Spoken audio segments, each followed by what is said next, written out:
Bank সংস্কার অধ্যাদেশ যেটা সংসদে পাশ হলো তার দু একটি ধারা নিয়ে মিডিয়াতে যে তথ্য প্রচার হয়েছে তা নিয়ে জনমনে কিছু প্রশ্নের উদ্রেক হয়েছে যে ইতোপূর্বে এই সকল ব্যাংকগুলো থেকে ঋণ নামে বেনামে গ্রহণ করা, এই ঋণ কিছু ব্যবহার, কিছু বিদেশে পাচার করা, এইভাবে ব্যাংকগুলিকে রুগ্ন ব্যাংকে পরিণত করার যে অভিযোগ কিছু কিছু প্রতিষ্ঠানের বিরুদ্ধে আছে, যারা এই মুহূর্তে এই ব্যাংকগুলির মালিকানার সাথে বা কর্মকাণ্ডের সাথে সম্পৃক্ত নয়, তাদেরকে পুনরায় আবার এই ব্যাংকে পুনর্বাসিত করার একটা দরজা কি ওপেন করা হলো কিনা।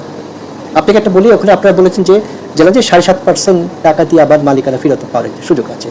ধরে নেন যে সকল পরিচালক পূর্বে ছিল স্পন্সর, তারা 7.5% টাকা পরিশোধ করলো, পরিশোধ করার পর তারা এখন আবার পুনরায় তাদের বোর্ডে পরিচালক হিসেবে অবস্থান চাইলো।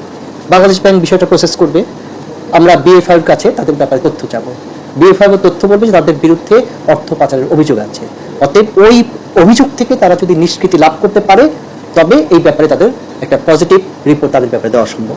হ্যাঁ, তারা সকল যে কথা বলছে বিদেশে অর্থ পাচার করছে, সত্য মিথ্যা যাই হোক, পাচারকৃত অর্থ তারা ফেরত আনলো বা যেভাবেই হোক এই অভিযোগ থেকে তারা মুক্ত হয়ে হলো।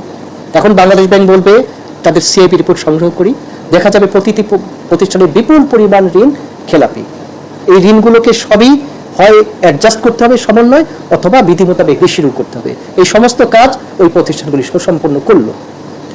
এই যেই প্রতিষ্ঠানগুলোর বিরুদ্ধে আমাদের খুব অভিযোগ আছে, এবং অভিযোগ যেই কারণে সৃষ্টি হয়েছে যে ঋণ নামে বেনামে গ্রহণ করা, সেই ঋণ যথাযথ ব্যবহার না করে বিদেশে পাচার করা এবং ব্যাংকের টাকা ফেরত না দেওয়া, এই প্রতিটি অভিযোগ থেকে যদি স্বাভাবিক প্রসেসেই সেই প্রতিষ্ঠানগুলি মুক্ত হয়ে আবার ব্যাংকের সমতে ফেরত আসতে চায়, তবে তো আমাদের কোনো আপত্তি থাকার কথা না।